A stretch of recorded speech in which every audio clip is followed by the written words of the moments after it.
Steve and I are on the hunt in Virginia, and we're leaving no stone unturned. Look, sir, Nonya. Go ahead, pick around. I've got super turbo train. These can go for $4,000. Oh, my gosh. I would not have thought this one toy was worth that much. Holy. I'm Jordan Hembrow. For over 25 years, toys have been my life. Found something I want. My mission is to explore the country. Do you know how much I can get for this? Finding fortunes buried in your toy chests at flea markets, auctions, and mega conventions. I just touched a $17,000 toy. They call me the Toy Hunter. Steve, this is my first time in Virginia, but I gotta tell you, I love it. This is a beautiful, beautiful state. I know, look at it. Think of all the history here. And you know what else? Virginia is for lovers. Steve's been my best friend for 20 years. We have done tons of toy shows together and tons of road trips. He is great when it comes to finding really weird and unusual stuff for my company. So what are we looking for down here? I'm looking for everything, but it's always nice to have you around as a second set of eyes. Steve and I really take pride in our ability to deal in high-quality toys. I found the best toy. That's what you think. No, it's better. And when you get two pros like us out on the same trip, the whole competition about who's better than who is really unavoidable. Okay, it's on. Yeah, what's the bet? Whoever finds the most valuable toy, like if we turn around and sell it for the most money, wins. The loser has to drive home. All of it, the whole 7-hour drive. You got to bet. Yeah? Bet. Let the games begin. Since Steve has a tendency to overbid and I have a tendency to overbuy, we've set a budget of $5,000 on this trip to keep us focused. Our first stop is in Front Royal, Virginia, where we're on our way to meet a collector who is supposedly very young at heart. Oh, it's here. Wow, you must be Tom. Hi, I am. My name is Tom, and I got a toy collection all the way to the ceiling. Hey, watch out you don't fly away with that thing. It's my lucky hat. Oh, Look at this. this is groovy, man. Oh my God, this is all 1960s and 70s pop culture stuff. I'm a lover of toys and TV memorabilia, and from Happy Days, Scooby-Doo, Partridge Family, Brady Bunch, whatever you need, I got it. How long you been collecting? About 30 years. Tom is like this big kid. He went around and bought up all the toys he couldn't afford when he was younger, and now he has this giant playroom. Go ahead, pick around. Have Okay. fun. What do you think? I'm ready for fire? Yeah, hot stuff. Hey, Steve, nice. We get the same hair. Yeah, you do. Oh, wait a minute. This you're gonna love. What'd you get? This is the battery-operated Dino the Dinosaur. Had that when I was a kid. Fred Flintstone, man. It was made by Louis Marks in 1962. Check it out, man. What do you He's do? bumping, going. Okay, Yeah, he's he's bumping, bumping. going. He's pulling. Yeah. All right, and he was supposed to, his tail's supposed to wiggle. There he goes. There you go. Do you know the Flintstones was actually based off of the Honeymooners? Fred Flintstone was originally inspired by Ralph Cramden. They were both hot-headed husbands with hearts of gold. And they even kind of remind me of more recent characters like Homer Simpson and Peter Griffin. In fact, I've heard that Family Guy creator Seth MacFarlane's first sketch was Fred Flintstone. See what I did? I brought it around full circle. You like that? Will you take 200? Right there's 200. There. I need to be up in here a little bit more. I think I can sell this Dino the Dinosaur for around 500, but if I'm gonna buy it, I really can't spend more than 250. Well, if this is 200, what's this? 3. What about a little further down here? 250? 250? 275. 275 for the Thumb Wrestling Championship. All right. 275? 275. 275 is really more than I wanted to spend, but hopefully Tom will give me some deals on other toys. Yabba dabba doo. That was horrible. That's it. They're fun buckles. They're fun. Yeah. Super CB operator. Everyone had a handle. A handle. It was like what your name was on the radio. I had one. You have a CB handle? Yeah, it was Cool Breeze. Cool Breeze? Cool Breeze. Okay. Come in, Cool Breeze. What do you think about 125 for the lot? I'll do it. That's a big 10-4, good buddy. Hey, Steve. What? I found my blonde. She was everybody's blonde, wasn't she? This was the Farrah Fawcett Glamour Center by Migo. This was done in 1977. This allowed every girl to really be Farrah Fawcett's, like, personal makeup dresser. She came with hairbrushes and eyelashes and a makeup bag. The key stuff you want to look for is everything marked Farrah. Farrah. But wait a minute. What I want to know, what are you doing with this toy? Yeah, what are you doing with Farrah? Yeah, well, I loved Farrah, and He's getting all misty. I gotta tell you, I love Farrah, man. I love Farrah. You know what it is? She's hot. She's got the poster. Remember that poster? Yeah. Farrah Fawcett sold 12 million posters. Not only that, she was the driving force behind the feathered hairstyle that was so popular in the 1970s and 80s. And even celebrities like Kim Kardashian rock that look today. She is a beautiful blonde, but then again, so is Steve. I'll tell you what, I'll trade you. I'll leave him here. Oh, no. Okay? What do you think about 45? You want like a minute or two to be alone with him? Yeah, you want to say goodbye privately? We'll leave. We'll step out. Sweeten the pot a little bit. You know, I'm willing to pay a little more on Farrah because she's eye-catching. She will draw people into my booth at conventions, and that's ultimately where these toy hunts pay off. The best I can do is probably 50 bucks on this. I'll take 50. All right, 50 bucks. Thank you. We'll kiss her goodbye. Just a little longer. I'm having a blast digging at Tom's. I feel like a kid again. But the stuff's kind of played with, and none of it's really that valuable. So there's really nothing here that's going to give Steve or me a leg up on our bet to see who can find the most valuable toy in Virginia. The Fonzie pinball machine. Heck yeah. Does this light up? Yeah, there's an outlet back there. Holy sh**. That is, until now. We're in suburban Virginia digging through pop culture goodness. And it sounds like Steve may have just taken the lead in our battle to find the most valuable item on the trip. The Warner Brothers Bob and Head collection. The holy grail of Looney Tunes. I know. It's Foghorn Leghorn. This is early 60s. Yes. That's good for you, because you're a big bobblehead guy, too. Right? I'm like, No, what I'm saying is, like, you're like a big bobblehead guy. now we call them nodders. Nodders. They were nodders, yeah. You can see Head was him. always He's bobbing away. Well, it's rusted, but you know, he's still going. Foghorn Leghorn was partially based on a 1940s radio character named Senator Claghorn, who's known for his in-your-face Southern pride. And he was voiced by none other than Warner Brothers legend Mel Blanc. He always had that, it's a joke, my son, it's a joke, get it? Oh, Get it? yeah. So Foghorn Leghorn was, I say, my son, it's a joke. You know how much this is worth, Tom? The exact amount, I don't know. Well, I'm gonna tell you. All right. Oh, wait, is that your impression? I'm gonna tell you, son. Tell me, son. It's worth over $500. You kidding me? Looks like Steve might take a big lead on our bet here. Well played, man, well played. How about 3? All right, Tom. 300? 300. Did I say cash? That's a joke, son. Get it? Start drinking your coffee now, Jordan. Ain't no way I'm gonna be driving back to Jersey now. Steve and I pulled in some sweet toys from Tom's house, and we had a little fun along the way, too. You look great. I got the battery-operated Dino from the Flintstones for $275, and I hope it scampers away for $500. I also picked up the Farrah Fawcett Glamour set for 50 bucks, and I'm gonna get her camera ready at 100. Last up, Steve nearly flipped his lid when he found this vintage Foghorn Leghorn bobblehead for 300 bucks. And after he gives it a polish, we'll sell it for $550. We're already looking at a profit of $2,000 from our first stop in Virginia. And even though Steve took an early lead on our search for the most valuable item of the trip, I reckon we still got plenty more toys to buy. I'm really excited about this woman, Susan, we're gonna go see. Her father owned the toy museum. I can't wait to get there. Susan? Jordan. Hey, how are you? Hi. My father opened a toy museum in Natural Bridge, Virginia. We had toys from the 1740s up until just the turn of this century, trains and robots and everything pretty much you could think of. We had to close the museum. Yeah. And now I've located some of the extra collection up here. A dig like this doesn't come along every day. I'm envisioning like museum quality toys, and it's that quality that I need to attract new customers.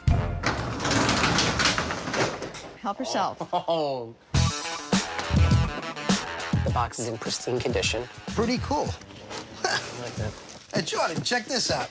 What do you have? Turbo Train? I got Turbo Train. Nope, I've got Super Turbo Train. Mine's better because it has super in it. This is cool. I know Tyco from their trains. This was like this train that could do all the wild stunts that a slot car track could do. These things were really, really tough to control. You'd have to hold that controller just right, squeeze the trigger too far, thing would go zipping right off the track. Yep. Not enough, it would fall down. And you can play it in the dark, too. With Night Glow. In the 1970s and 80s, anything glow-in-the-dark was all the rage. Kids went from playing with fireflies to glowworms to glow sticks. And to me, anything you can do in the dark is, like, awesome. I could probably sell the Turbo Train for about $150, so I don't want to spend more than $75. We do, 75? Did you do 85? With the smile, 85? I'll tell you what, 75 for the toy, $10 for the beautiful smile, 85. Okay, great. Okay, Thank you. 85. What are you gonna do? I am a sucker for a pretty smile. Oh, cool. Wet noodles.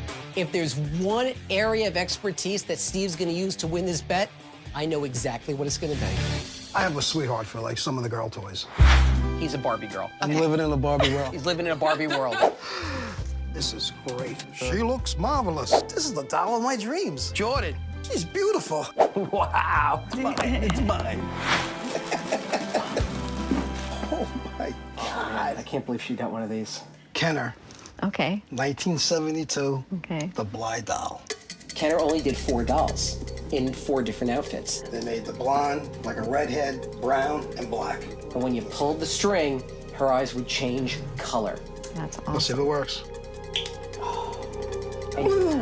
This doll freaked out kids when it came on the market. And even though she bears a striking resemblance to the Bratz dolls of today, she really didn't do that well when she first came out. But since then, she has seen a resurrection in popularity, especially on the international market.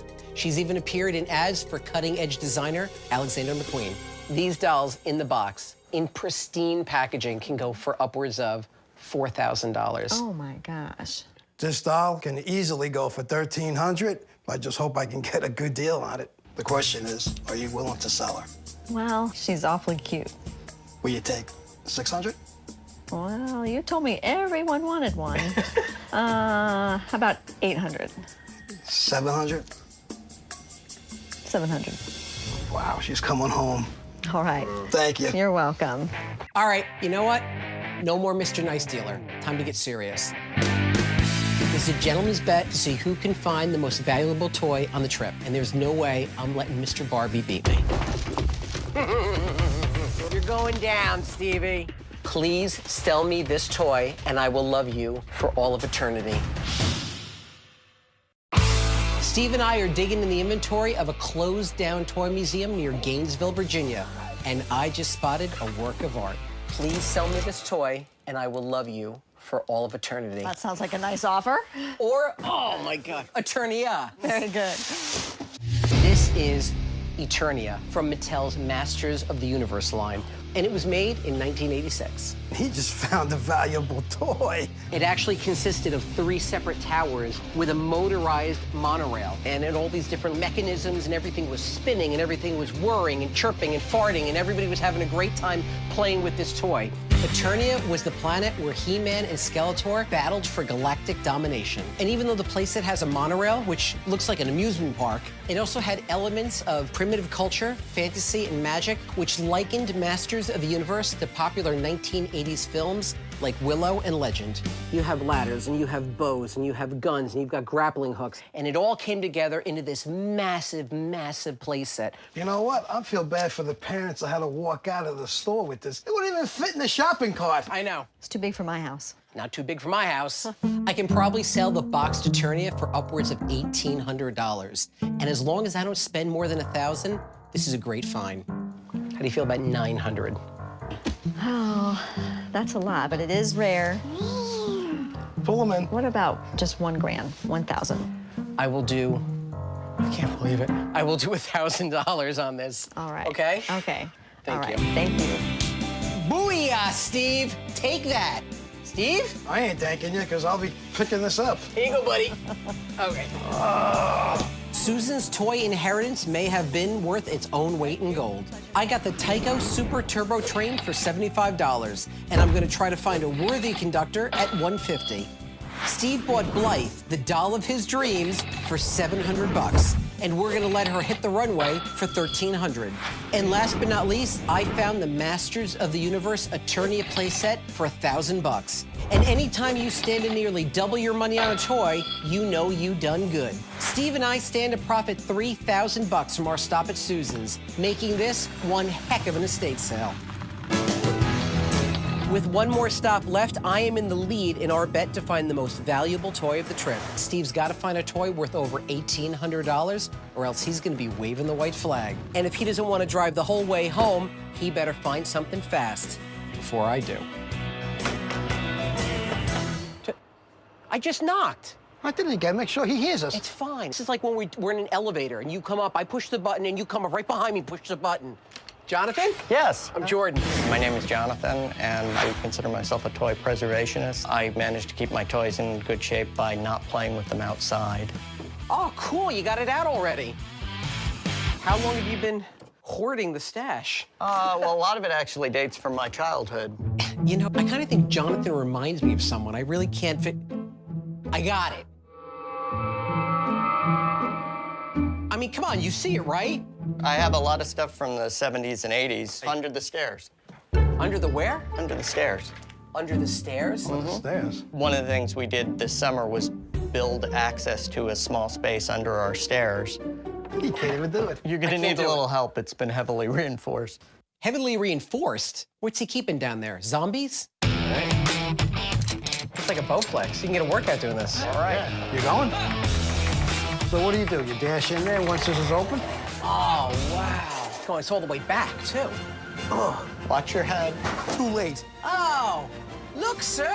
Nonya. This is a cool piece. Yeah, I remember playing with this. Oh, cool. Check it out, Jordan. The $6 Million Man. Mission Control Center. Made by Kenner, 1976. This is Steve Austin's command center. He would use it to call Oscar Goldman, because he couldn't just, like, pick up a phone. Yeah. It could be tapped. Yeah. So he had to go in his little secret dome of silence. I was a huge $6 Million Man fan. Before Star Wars came out, that was probably the toy I played with the most. The cool thing about the dome is that it was actually inflatable. Can you blow it up? I'm gonna try. They may have to give me mouth to mouth if I pass out. Ew. Come on, it's working. Let me get this in. There you go. It's beautiful. Sort of. Some of my favorite superheroes have their secret lairs where they hide away and do business. Batman had the Batcave, Tony Stark had his secret penthouse laboratory, and Steve Austin had his secret mission control center. You want to sell it? If you guys are really interested in it, I might be willing. On the market in pristine condition, about $200, $225. I could probably sell this for like $160 or so. It's one of the cooler play sets. Sure. I can give you $75 for it. That seems like a fair price. 75? Mm-hmm. Thank you. And Silver Scout. and Scout. It's not that valuable. Look. You want it? Nah. No? I'm getting nervous because I'm not really finding the stuff that's gonna put me over the top on this pick. All right. You see, yeah. Hey, ask Jonathan, am I taking the dead body as well? Check it out. All right. You have one of my personal favorites. This was the Buck Rogers Starfighter from Mego. It was done in 1979. Pretty sure you'll find all the parts there. There wasn't much to it. Your laser turrets, your Wheezy. engines, and this is it. Buck Rogers was a sci-fi series that aired from 1979 to 1981. Gil Gerard played Buck Rogers, a NASA space pilot turned hero. And even though the series was short-lived, it still featured some really cool guest stars, groovy costumes, and some very familiar vehicles. Will you take $100 on it? All right. $100. $100. Now, I have a feeling I'm going to be paying you a lot of money for this one. I have a feeling I'm going to be paying you a lot of money for this one. This is the Land Rover. This is what they used to go find Buck Rogers out in the Lost City. You've got the turret, which turned. It had that motor sound, so it just rolled like that. You've got the side solar panels. These are always missing. And more importantly, these little spotlights pop off very, very easily. You open the cockpit like this, the spotlights would always go flying off and they'd get lost in the dirt. That's why I never played with my toys outside. That's why I love you. Okay, you wanna know what it's worth? Sure. Toys that were sold with loose pieces are very hard to find intact. But when they are complete, they can be worth big bucks. I have seen these sell as high as $400 in the past. Wow. Yeah. I would not have thought this would be the one toy that was worth that much. I paid you $100 for this one. Okay? What do you think about $250? What do you say? I say that sounds pretty good. I say thank you. Thank you. And I gotta tell you, I'm like a kid on Christmas morning. And with that, we've dug through all of Jonathan's toys, so it's time to say farewell to the beautiful state of Virginia. I got the $6 Million Man Mission Control Center for 75 bucks, which, if we ever get blown up, should go for 160. And I'm flying home with 2 Buck Rogers vehicles for 350 bucks, which should pull in 600 from a very lucky science fiction fanatic. In Virginia, Steve and I came in just under budget, and we're looking at a projected profit of $7,000. We also bet on who would walk away with the most valuable toy of the trip. Steve took an early lead, but I hit the home run with the Masters of the Universe Eternia. And it's time for Steve to pay up by playing chauffeur all the way back to New Jersey. Let's make a bet. Let's have some fun. Unbelievable.